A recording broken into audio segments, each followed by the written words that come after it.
मुखिया से लेकर के वार्डर तक या कोई भी पदाधिकारी यदि 1 रुपया आप किसी से मांग ले तो डायरेक्ट आप हमसे मिले। यदि हमसे मांग रहा है, हम यदि ले रहे हैं पैसा, तो डायरेक्ट आपको बच्चा के घर में मोबाइल है, हाथ में मोबाइल है, अपना हमारा रिकॉर्डिंग कर करके डायरेक्ट डीएम को दे, मुख्यमंत्री को दे, हम तैयार हैं। युवाओं को जब तक कौशल नहीं मिलेगा तो वो कैसे रोजगार की मुख्य धारा से जुड़ेंगे? हो सकता है इस चीज़ पे बड़ी धरना देना पड़े, जिससे गांव के लोगों को साथ आना पड़ेगा। ये हम चाहेंगे कि हमारे प्रतिनिधि कर लें, वो संभव नहीं। गाँव में महिला जो है वो मुख्य धारा से जुड़ नहीं पा रही, तो उनको लेकर के महिलाओं के लिए एक डेडिकेटेड योजना होनी चाहिए। गलत का हम बर्दाश्त नहीं करेंगे। हम कभी विश्व गुरु हुआ करते थे, उसको भी हम स्मरण करें, और उस स्मरण के साथ हम यदि एक सकारात्मक ऊर्जा अपने भीतर भरेंगे तो निश्चित रूप से हम कहीं बेहतर कर सकेंगे। जी नमस्कार, मैं हूं गोलू कुमार और आप देख रहे हैं my YouTube channel public reaction Balram ji. जैसा कि आज से कुछ दिन पहले ही जो पंचायत चुनाव हुए थे वो अभी समाप्त हो चुके हैं, और मैं इस वक्त बता दूं कि मैं अभी पपरोड़ पंचायत में हूं, और आज मेरे साथ विशेष चर्चा में होंगे कुछ जो नवनिर्वाचित प्रतिनिधि हैं पपरोड़ पंचायत के, उप मुखिया डॉक्टर अरविंद पासवान जी, और हमारे पंचायत के पपरोड़ पंचायत के कुछ युवा साथी शिक्षित जो अपनी इस विशेष चर्चा में अपना योगदान देंगे। तो आप मेरे साथ बने रहिएगा, हम बात करेंगे। और इस समय हम वहाँ पे मौजूद हैं और मेरे साथ डॉक्टर साहब और पपरोड़ पंचायत के उप मुखिया मौजूद हैं। तो सबसे पहले डॉक्टर साहब, और आपको जीत की बहुत बहुत बधाई। आपको यह सम्मान दिया गया और यह पोस्ट दिया गया, क्या कहना चाहते हैं? सबसे पहले मैं आपको बहुत बहुत धन्यवाद देता हूं जो आप मेरे पंचायत में आए और हमसे बात करने का मौका आपको मिला, और हम आपको बहुत धन्यवाद देते हैं दिल से।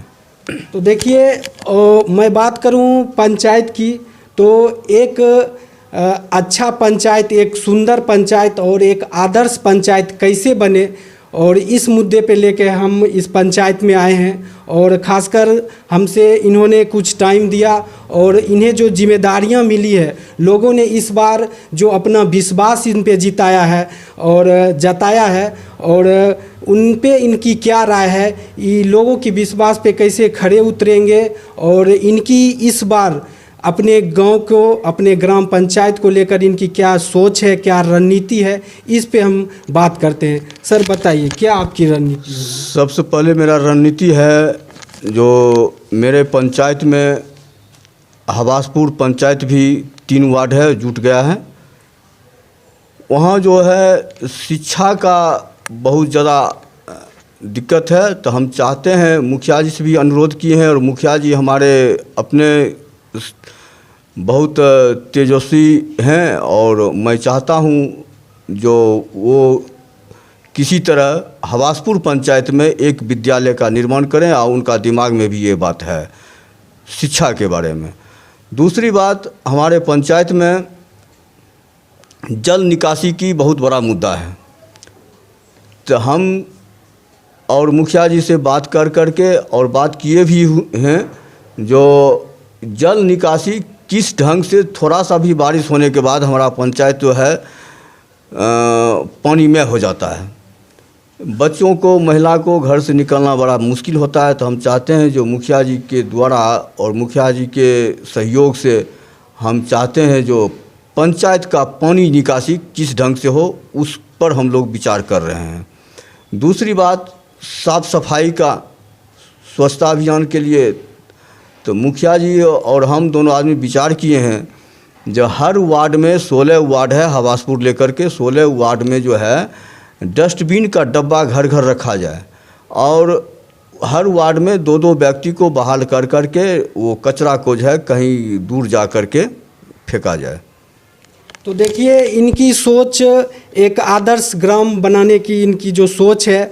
और सर, मैं एक सवाल आपसे करना चाहता हूं। आपने स्वच्छता की बात की, तो मैं पपरोड़ पंचायत में बता दूं, एक स्थान है भलाई स्थान, और वहाँ पे जो जल जमाव और जो स्वच्छ वातावरण वो पूरी तरह से वहाँ पे फेल हो चुकी है। इस पर सर आपको क्या कहना? हाँ, तो इसमें हमारा विचार यही है, जो हर घर में या घर के आगे किसी का ज़मीन वह है तो वहाँ जो है सोख्ता निर्माण किया जाएगा। सोख्ता निर्माण कर करके पानी का जो है वहाँ बहाव गड्ढा में कम भलाई स्थान में होना चाहिए, और तब ही जो है उसका जो है कचरा पूरा गहराई तक उसका गाद बैठा हुआ है, गाद को निकाल करके तब उसको डोभा को सुरक्षित कर और भलाई स्थान को भी हम चाहते हैं दिल से, और युवा सब के हमारे युवा साथी सब हैं इनका सहयोग से हम चाहते हैं जो उसको जो है विकास में लावें और गड्ढा को ठीक ढंग करें, क्योंकि जो हमारे गांव के ग्रामीण भी का घर भी वहाँ डूबा हुआ है। हम देखते हैं तो बड़ी हमको शर्म लगता है, उस होकर जाते हैं कहीं तो हमको ठीक नहीं लगता है, इसलिए करके पहला निशाना हमको वही है। तो देखिए उप मुखिया सर ने साफ तौर पे कह दिया है कि पंचायत की जो व्यवस्था है और इनका मुख्य कार्य भी रहेगा भलाई स्थान, और भलाई स्थान में जिस तरह से जल जमाव है और पूरी तरह से वो जलमग्न हो चुका है और वहाँ पूरी तरह से स्वच्छता का कोई अथी नहीं है और पूरी तरह कचरा से चारों तरफ भर गया है। और मैं बता दूं कि पपरोर पंचायत का वो मुख्य स्थान है, वहाँ पे हमारे ग्राम की माताएं बहनें पूजा करने के लिए जाती हैं। अगर वहाँ उस तरह की व्यवस्था रहेगा तो एक आदर्श ग्राम की कभी आप कल्पना नहीं कर सकते हैं। और सर मैं आपसे ये एक सवाल है आपसे कि पिछले कई वर्षों में जो पपरोर पंचायत में काम हुआ है सड़क को लेकर, बिजली को लेकर और जो नाला को लेकर जो लगातार चर्चाएं होती रहती है, इस पे सर आपका क्या कहना? देखिए, इस पर तो हमारा दो टूक बात है। किन्हीं लोगों को यदि सुनते होंगे गांव में तो बहुत तकलीफ भी होता होगा। हम कहते हैं 2001 से लेकर के 2016 तक जो आदमी कहता है हम गांव का क्या कहते हैं रखवाले हैं, गांव के धरोहर हैं, गांव को हम सुरक्षित रखते हैं, भ्रष्टाचार गुंडागर्दी ख़त्म कर देंगे। 5 साल 16 साल कुछ नहीं हुआ। 16 साल 2016 से लेकर के 2016 से लेकर के और 21 तक आप सुने हैं गांव में कहीं कोई गड़बड़ हुआ है? मुखिया पर कोई झंझट या कोई केस नहीं सुने होंगे। काहे नहीं सुने? इसका क्या कारण है? यही सब गुंडा लोग गांव को घूस कटोर करने के, गांव को मने नशातर में मिलाने वाले लोग जो है ये हमारा जो है कोई सचिव बन करके कोई कुछ बन करके मने गांव को रोड सड़क को सब खराब कर दिया है। जिस समय मुखिया कुछ दिन 2016 में हम लोग HPCL में धरना दिए, 78 घंटा धरना दिए। उस समय जो हम लोग जो है सो नेशनल हाईवे से लेकर के मस्जिद चौक तक सड़क लाए तो उस सड़क में जो है सो किसी ठेकेदार के तरह गुंडा तत्व के लोग मिल करके, दलाल टाइप के लोग मिल करके सड़क देखिए कैसा बना दिया। उसके बाद कुछ दिन के बाद हम BPCL में हम लोग धरना दिए तो मुखिया जी अपने अंदर से काम करवाए तो रोड देखने की चीज़ है, अभी भी देख सकते हैं। और ये 5 साल में जो लोग सचिव बन गए, जो लोग वार्डर बन गए, 5 साल में देखिए रोड का दशा आप निरीक्षण कर सकते हैं। आप पत्रकार हैं, हम क्या कहेंगे आपको, देख सकते हैं। तो देखिए इन्होंने पूरी तरह से खुल के कह चुके हैं, लेकिन इसकी जो सही तस्वीर होगी हम आपको दिखाने की कोशिश करेंगे। आप कमेंट के तौर पे आप अपनी राय दे सकते हैं कि आपकी क्या सोच है और पपरोर पंचायत में क्या कुछ कमी है। सर ने बताया कि हम पूरी तरह से उसको, सर कितने दिनों में ये सब पूरा हो जाएगा, एक अनुमानित समय? देखिए अभी तो कोरोना काल चल रहा है, इसमें न तो सचिव का चुनाव हुआ है न तो कुछ हुआ है, सब काम जब तक है। जब ये सब ख़त्म होगा तो हम लोग आपको विश्वास दिलाते हैं जितना जल्दी हो सके हम लोग एकदम आपके गांव के विकास, हम अपने गांव के विकास के लिए तत्पर एकदम मैंने इस चलते जो हो जाएगा हम करने के लिए तैयार रहेंगे। तो पपरोर पंचायत बरौनी प्रखंड में कैसे नंबर 1 पंचायत बने और अगर हमारे गांव का विकास होता है तो उसमें सभी ग्रामवासियों का एक सहयोग होता है और विकास में सभी मिलकर काम करना चाहिए। और विकास कहाँ पे नहीं हुआ है और जो सही सच्चाई यानी भ्रष्टाचार मुक्त, कहीं पे भ्रष्टाचार नहीं हो। सर, भ्रष्टाचार पे कुछ लाइन बोल दीजिएगा। भ्रष्टाचार तो हमने 4 तारीख को बोल दिया था पंचायत भवन में। मुखिया से लेकर के वार्डर तक या कोई भी पदाधिकारी यदि 1 रुपया आप किसी से मांग ले तो डायरेक्ट आप हमसे मिले। यदि हमसे मांग रहा है, हम यदि ले रहे हैं पैसा, तो डायरेक्ट आपको बच्चा के घर में मोबाइल है, हाथ में मोबाइल है, अपना हमारा रिकॉर्डिंग कर करके डायरेक्ट डीएम को दे, मुख्यमंत्री को दे, हम तैयार हैं। तो देखिए, सर ने बहुत बड़ी बात की है और इस बार जो इनको जिम्मेदारियां मिली है उन पे ये पूरी तरह खड़े उतरने की कोशिश कर रहे हैं। और सर ने पूरी तरह से आश्वासन भी दिया है कि हम पपरोर पंचायत में पूरी तरह से अपनी ओर से कोशिश करेंगे कि हमारा पंचायत पूरी तरह से भ्रष्ट मुक्त होना चाहिए और सही और जो काम होना चाहिए। और जो पपरोर पंचायत में जो दलित लोग हैं या जो पिछड़े वर्ग के लोग हैं, जो एकदम पूरी तरह से कमज़ोर, जिनको वो योजना मिलना चाहिए सच में, जिनका उन पे पूरी तरह से हक है, उनको ये देने की कोशिश करेंगे और पूरी तरह से भ्रष्टाचार मुक्त हमारा होगा। सर, शिक्षा को लेकर आपकी क्या राय रहेगी? शिक्षा के बारे में आपको जो उत्क्रमित मध्य विद्यालय जो बना, हम मुखिया का आभारी हैं। रिफाइनरी से लेकर के, विधायक से लेकर के, एमपी से लेकर के बेचारे बहुत सहयोग किए। हमारे गांव में ये उत्क्रमित मध्य विद्यालय कुछ दिन पहले तो हमारे क्षेत्र जो था मटिहानी में था, लेकिन मटिहानी का विधायक कुछ दिन रोक दिए थे कुछ राजनीति के लेकर के। तब मुखिया जी अपना प्रयास से, अपने दम पर सभी लोगों से संपर्क कर करके तब जो हमारे पंचायत में वो उत्क्रमित बनाए। रहा बात शिक्षा में, हमारे मुखिया जो है अरविंद कुमार राय का पत्नी, वो तो प्रतिनिधि हैं मुखिया जी अरविंद जी, और उनका संजू कुमारी अभी वर्तमान में मुखिया हैं। वो बेचारी आश्वासन दिया है जो हम जो है हवासपुर में एक स्कूल का निर्माण किसी हाल में करेंगे। रहा बात पपरोर में, तो पपरोर में अब तो कॉलेज लेवल का हो ही गया, बर्मा तक हो ही गया, बर्मा तक हो ही गया है। अब जो आगे जो होगा करेंगे हम लोग। तो देखिए, एक गांव को पूरी तरह से विकास होना चाहिए, इसको लेकर शिक्षा एक महत्वपूर्ण ज़रूरी है। अगर हमारा गांव पूरी तरह से शिक्षित होगा तो विकास और भी तेज़ी से होगा। लोग अपनी बातों को रखेंगे, उनको सोचने की क्षमता में विकसित होगा। और लगातार विशेष चर्चा में हमारे साथ कुछ युवा साथी भी हैं और बहुत ही शिक्षित हैं। और युवा हमारे देश की पीढ़ी होती हैं और इनकी सोच भी आगे चल के एक अच्छा रणनीति बना सकते हैं। तो हमारे साथ युवा साथी हैं, तो इनसे हम पूरी तरह से परिचित होंगे। सर, पहले अपना नाम बताइए। मैं राहुल कुमार राय हूँ। तो आप एक युवा हैं और पपरोर पंचायत के हैं, तो आपको क्या लगता है कि आपके पंचायत की जो व्यवस्था है उस पर आपका क्या कहना है? हमारी पंचायत की व्यवस्था कुछ दिन पहले, तो साल पहले ठीक था। बीच में कुछ काम लेके गलत सलत या दलाली जो हो देख रह चुके हैं हम लोग भी, हुआ था। अब इस बार हमारे जो मुखिया और उप मुखिया जी हैं, उन्होंने खुल के ही कह दिया है कि इस बार गलत का हम बर्दाश्त नहीं करेंगे। जहाँ तक गांव के युवा हैं इनके साथ रहेंगे।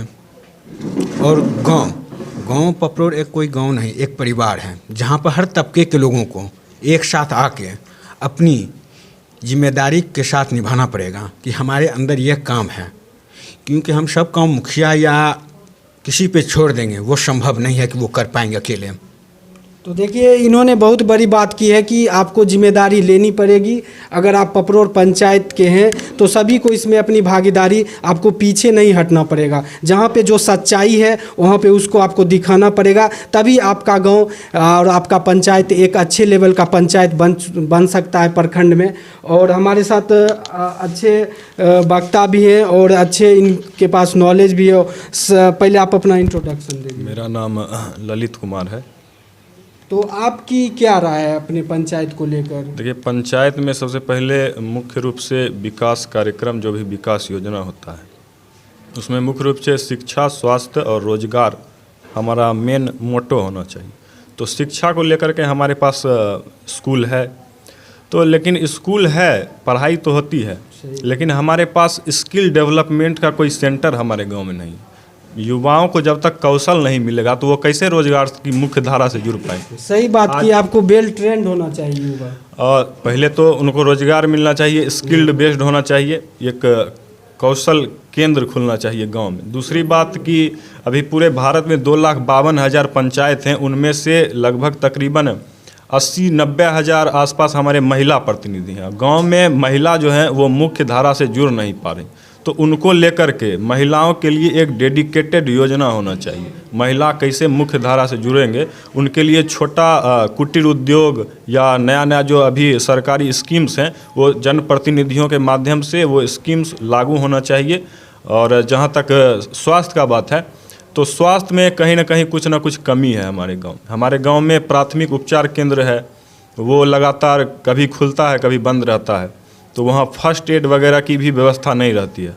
वहाँ पर एक अभी कोरोना में आपने देखा कि पूरा देश स्वास्थ्य को लेकर के जूझ रहा है, तो अगर इसको स्वास्थ्य को हम यदि मजबूत कर पाएँ, स्वास्थ्य व्यवस्था में यदि कुछ उसको बेहतर कर सकें, कैसे हम बेहतर बनाएं, इसको लेकर के भी सभी लोगों को और साथ साथ प्रतिनिधियों को भी हमारा जिम्मेदारी हमारी सिर्फ वोट दे करके ख़त्म नहीं होती है। उसके बाद हमारी जिम्मेदारी और बढ़ जाती है कि कैसे हम अपने पंचायत, अपने देश को सुरक्षित और संरक्षित करें, इसके लिए क्या योजना होना चाहिए, उस पर भी हम लोग चर्चा करेंगे, सभी लोगों से बातचीत करेंगे।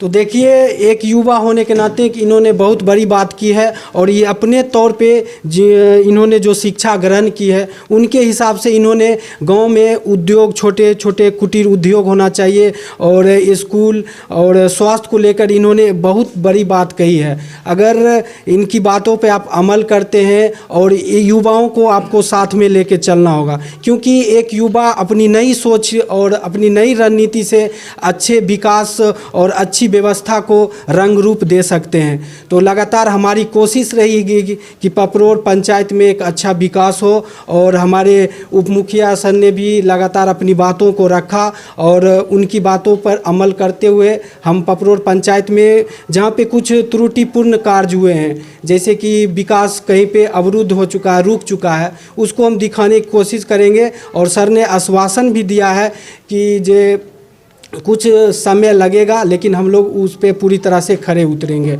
और आपको एक बात है कि गांव में जो लगातार विकास कार्य रुक जाते हैं और कुछ प्रतिनिधियों द्वारा उनको रोका जाता है जो यहाँ पे नहीं, उन पे क्या कहना?